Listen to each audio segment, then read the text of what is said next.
एतिकाफ़ में बैठने का तफसीली तरीक़ा। एतिकाफ़ में जब हम बैठते हैं तो इसका सही तरीक़ा क्या होता है, इसकी नीयत कैसे की जाती है और क्या करने से एतिकाफ़ टूट जाता है, अगर टूट जाए तो फिर क्या करना चाहिए। अब्दुर्रहीम मीरपुर से। अब्दुर्रहीम साहब ने तो एतिकाफ़ के बारे में पूरी रिपोर्ट तलब की है। देखिए, चले मैं मुख्तसर लफ्ज़ों में कोशिश करता हूँ कि तमाम पहलुओं से एतिकाफ़ का जो तरीक़ा है शरई वो आपके सामने आ जाए। तरीक़ा ये है कि आप रमज़ान के 20 तारीख़ को, जिस दिन 20वां रोज़ा होना, उस दिन आप सूरज गुरूब होने से पहले पहले आप मस्जिद में पहुँच जाएं। यानी 20 रमज़ान को आप सूरज गुरूब होने से पहले पहले 20वें रोज़े को सूरज गुरूब का मतलब अज़ान नहीं है, अज़ानें सूरज गुरूब होने के अक्सर बाद में होती हैं। तो आप टाइम देख लें, जो नक्शे आ रहे हैं कि आप जिस कंट्री में हैं उसमें सूरज के गुरूब होने का टाइम क्या है।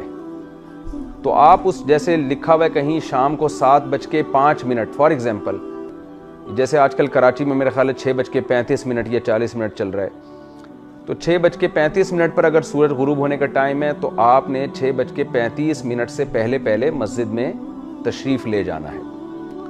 वहाँ ले जाके आपने दिल में नियत करनी है कि मैं एतिकाफ़ के लिए आया हूँ। सुन्नत एतिकाफ़ जो आप सल्लल्लाहु अलैहि वसल्लम रमज़ान के आखिरी अशरे में किया करते हैं, बस दिल में नियत हो कि मैं इस नियत से आया हूँ, बस ये नियत काफ़ी है। उसके बाद आपने क्या करना है कि जब तक ईद का चांद नज़र नहीं आ जाता, ऐलान नहीं हो जाता, आपने किसी भी शरई उज़र के बग़ैर मस्जिद से बाहर निकलना नहीं है। अगर आप निकल गए, चाहे जानबूझकर निकले हों, भूले से निकले हों, किसी ने धक्का दे के बाहर निकाल दिया आपको, किसी भी तरह से आप शरई उज़र के बग़ैर मस्जिद से बाहर निकल गए, आपका एतिकाफ़ टूट गया। टूटने पे क्या करना है मैं बाद में बताता हूँ। इसी तरह रमज़ान का रोज़ा अगर आपका किसी वजह से टूट गया तो एतिकाफ़ भी टूट गया। ये जो रमज़ान का आखिरी अशरा है ना, ये रोज़े के साथ ही होता है। अगर आपका रोज़ा टूटा तो आपका एतिकाफ़ भी टूट गया। तो आपने क्या करना है कि गुरूब आफ्ताब से पहले मस्जिद में चले गए। अब आपने ये अज़म करना है कि मैंने मस्जिद से बाहर निकलना नहीं है शरई उज़र के बग़ैर। शरई उज़र क्या है? क़ज़ाए हाजत के लिए जाना, ये शरई उज़र है। आप अगर क़ज़ाए हाजत के लिए वॉशरूम जाते हैं तो इस दौरान जो आपको ताख़ीर होती है, इससे एतिकाफ़ नहीं टूटता। मिसाल के तौर पर आपको वॉशरूम जाना है, आप मस्जिद से बाहर निकले, चलते चलते आप वॉशरूम की तरफ जाएं, दरमियान में रुकें नहीं आप। अगर आप रुक गए, ठहर गए, मोबाइल देखने लगे, आपका एतिकाफ़ टूट गया। तो आपको कंटिन्यू चलना है वॉशरूम की तरफ, दरमियान में रुकना नहीं है। हाँ, उस कंटिन्यू में ये नहीं कि भागते हुए जाएं, नॉर्मली जो आपकी आम तौर पे चलने की रफ्तार है उसमें आप चलें। वो भागना दौड़ना, स्पीड से जाना ज़रूरी नहीं है। इस दौरान आप बातें भी कर सकते हैं, लेकिन चलते हुए, रुकना नहीं है आपने। वॉशरूम के करीब आप पहुँचे, अब क्या है कि आपने बाज़ दफ़ा पब्लिक वॉशरूम जो होते हैं कई सारे होते हैं, आपने वॉशरूम दरवाज़ा खोला, कुछ बिलफ़र्ज़ कोई गंदगी है, आपको समझ में आया कि यार ये यहाँ नहीं आना चाहिए, तो कोई बात नहीं, दूसरे वॉशरूम में, तीसरे में। ये जो आपकी ताख़ीर हो रही है, इस लेट होने से एतिकाफ़ नहीं टूटेगा आपका। यानी ये वॉशरूम की तलाश में या सही, बाज़ दफ़ा ऐसे गाँव देहातों में मस्जिदें होती हैं, वॉशरूम उसमें गंदे होते हैं, तो उसमें आदमी नहीं जाता, एक वॉशरूम में गया, वहाँ से निकल के दूसरे में चला गया, तो ये ताख़ीर भी, इससे भी लोग डर रहे होते हैं, एतिकाफ़ तो नहीं टूट गया, इससे एतिकाफ़ नहीं टूटेगा आपका। इसी तरह आप गए वॉशरूम के बाहर खड़े हुए हैं, तो पता चला कि वहाँ तो लाइन लगी हुई है, आपसे पहले भी कुछ लोग हैं जो गए हुए हैं, तो वहाँ आप खड़े हो गए। तो वहाँ खड़े होने में जो ताख़ीर हो रही है उससे भी आपका एतिकाफ़ नहीं टूटेगा। आप खड़े हुए वहाँ बातें कर रहे हैं मोबाइल पे तो भी ठीक है, कोई हर्ज नहीं है, क्योंकि यहाँ बातों की वजह से देर नहीं हो रही है आपको। देर तो इसलिए हो रही है कि वॉशरूम में पहले से कोई बंदा मौजूद है, अब ज़ाहिर है उसको गिरबान से पकड़े बाहर तो नहीं निकालेंगे। तो इस दौरान फिर ये ज़रूरी नहीं है कि आप मस्जिद में जाके इंतज़ार करें, बल्कि वॉशरूम के बाहर खड़े खड़े भी आप इंतज़ार कर सकते हैं। तो ये जो ताख़ीर होगी, इस ताख़ीर से एतिकाफ़ नहीं टूटेगा।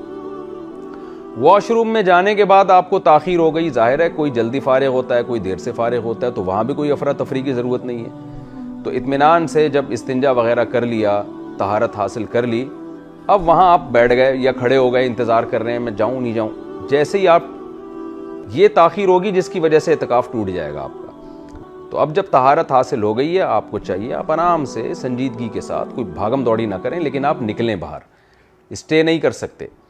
अच्छा, यहाँ मैं एक और मसला बयान कर दूँ कि बाज़ लोगों को सिगरेट पीने की आदत होती है, जो कि बहुत गंदी आदत है, बहुत बुरी आदत है।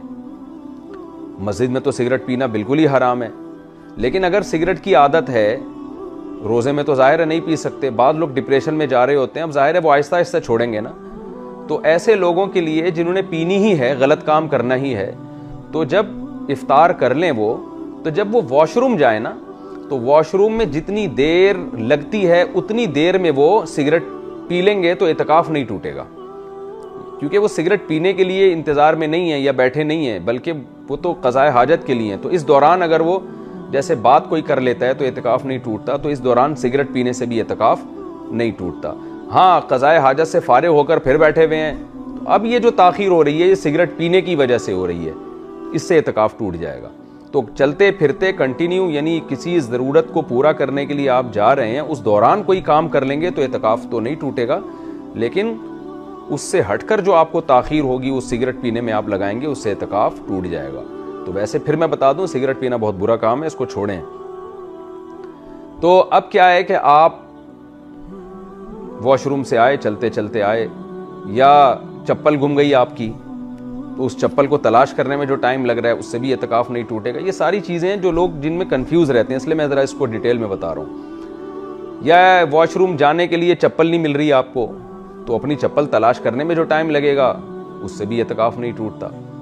अच्छा, बाज़ लोग क्या करते हैं, पब्लिक टॉयलेट में जाते ही नहीं है, वो उनको घिन आती है उससे। तो ऐसे लोगों के लिए अपने घर के वॉशरूम में जाना भी जायज़ है। घर महल्ले में है, मस्जिद भी महल्ले में है, आप ये कहते हैं यार मैं पब्लिक टॉयलेट इस्तेमाल नहीं करूँगा, मैं अपने घर जाऊँगा, तो वो भी जायज़ है, उससे भी इत्काफ नहीं टूटेगा। आप अपने घर जाके वॉशरूम यूज़ करें और फ़ौरन वापस आ जाएं। वहाँ ठहरने की इजाज़त नहीं है कि आप वहीं बैठ गए और ड्रामा देखने लगे आप वहाँ बैठ के। खैर, तो पहली ज़रूरत, शरई ज़रूरत क्या हो गई? वॉशरूम में जाना। दूसरी शरई ज़रूरत है वुज़ू करने के लिए जाना। वुज़ू करने के लिए भी आप मस्जिद से बाहर जा सकते हैं, चाहे पहले से आपका वुज़ू मौजूद हो। ये ज़रूरी नहीं है कि वुज़ू टूटा हुआ हो आपका। बाज़ दफ़ा ताज़ा वुज़ू इंसान कर लेता है कि यार एक वुज़ू कर चुका हूँ मैं, चलो फ़जर के लिए मैंने वुज़ू किया था, मेरा वुज़ू अगरचे अभी बाकी है, लेकिन मैं ज़ोहर के लिए अलग से वुज़ू कर लेता हूँ, तो भी ठीक है, आप दोबारा वुज़ू करने के लिए भी जा सकते हैं। तो वुज़ू के दौरान आपने क्या करना है, जैसे ही वुज़ू खाने में जाके बैठे तो फ़ौरन वुज़ू शुरू कर देना है आपने। ऐसे नहीं कि वहाँ बैठे नल का बंद करके और गप्पे लगाना शुरू कर दिया आपने। वुज़ू के दौरान आप बात कर लेंगे तो इत्काफ़ नहीं टूटेगा, लेकिन वुज़ू से हटकर अगर आपने बातचीत शुरू कर दी तो इत्काफ़ टूट जाएगा। तो आप कंटिन्यू वहाँ बैठ के वुज़ू करें, तसल्ली से, जल्दबाजी ना करें। वुज़ू के दौरान आप अगर मिसवाक कर लेते हैं या टूथपेस्ट, टूथब्रश कर लेते हैं तो वो भी जायज़ है। स्पेशल टूथब्रश करने के लिए अगर मस्जिद से बाहर निकलेंगे तो वुज़ू, इत्काफ़ टूट जाएगा, खूब समझ लें। लेकिन आप गए हैं वुज़ू करने के लिए और वुज़ू ही की नीयत से दांत साफ़ करते हैं, चाहे मिसवाक से करते हैं या टूथब्रश, टूथपेस्ट से करते हैं, तो वुज़ू के दौरान जो आप टूथपेस्ट या ब्रश करेंगे उससे इत्काफ़ नहीं टूटेगा आपका।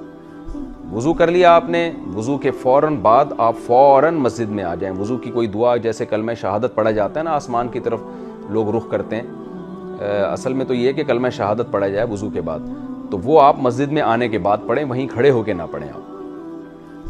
तो ये भी है, इससे भी इत्काफ़ नहीं टूटता। तीसरी चीज़ है गुस्ल।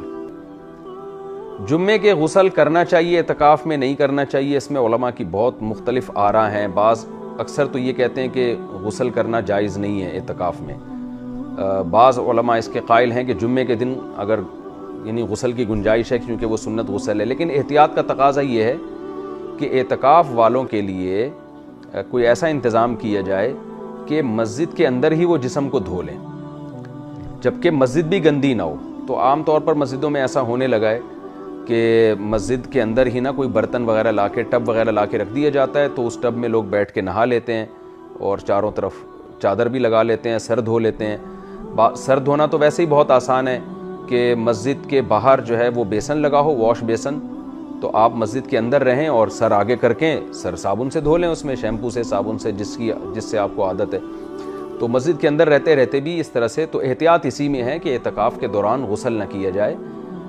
अगर गुस्ल करना ही हो तो मस्जिद ही में कोई ऐसा इंतज़ाम किया जाए कि मस्जिद भी गंदी ना हो और लोग अपने जिस्म को पाक भी कर लें, साफ़ भी कर लें। लेकिन अगर गुस्ल फ़र्ज़ हो जाए, जैसे किसी को नाइट फॉल हो गया, एहतलाम हो गया, तो फिर फ़ौरन उस पर लाजिम है कि वो मस्जिद से बाहर निकले गुस्ल करने के लिए, उससे एतकाफ़ नहीं टूटेगा। तो अगर किसी नौजवान आदमी को रात को सोते हुए में ख्वाब आया और गुस्ल फ़र्ज़ हो गया, उस पर नाइट फॉल हो गया, उसको एहतलाम हो गया, तो जैसे ही आँख खुलेगी उस पर लाजिम होगा। अगर वो फ़ौरन नहीं उठता तो एतकाफ़ तो नहीं टूटेगा, लेकिन गुनाह है नापाकी की हालत में मस्जिद में रहना। तो फ़ौरन उसको चाहिए कि वो मस्जिद से बाहर निकले। बाहर निकलने के बाद गुस्ल की कोशिश करे। वो अपने किसी दोस्त से कपड़े वगैरह भी मंगवा सकता है अगर वो कपड़े नापाक हैं, या उन्हीं को धो के पहन ले, तो लेकिन मस्जिद से फ़ौरन बाहर निकले। इस सूरत में फ़ौरन बाहर निकलने में एतकाफ़ नहीं टूटेगा। बाहर खड़े होने के बाद वो किसी से कह सकता है मेरे कपड़े दो, या कोई देने वाला नहीं है तो मस्जिद में जैसे ही वो उठा तो फ़ौरन अपने बैग से कपड़े निकाल ले। इस दौरान ताख़ीर हो सकती है, कोई मसला नहीं है, कपड़े निकाल के फ़ौरन बाहर चला जाए, साबुन, कपड़े, तौलिया जो भी चाहिए वो बाहर निकल जाए, और बाहर निकलने के बाद गुस्ल करे प्रॉपर जैसे गुस्ल किया जाता है। और गुस्ल करने के बाद तौलिए से पोछा भी जा सकता है। सर्दियों में तो बड़ा नुकसान होता है, आप गीले कपड़ों में अगर बाहर आ जाएं या गीले बॉडी में बाहर आ जाएं, तो बस टॉवल से फ़ौरन पोंछने के बाद आप कपड़े पहने और मस्जिद की तरफ भागें। आप भागने से मतलब यानी फ़ौरन जाएं, रुकें नहीं बीच में कहीं। तो ये जो जनाबत का गुस्ल है, जो फ़र्ज़ गुस्ल होता है, इसमें मस्जिद से बाहर जाना भी जायज़ है, बल्कि लाजिम है।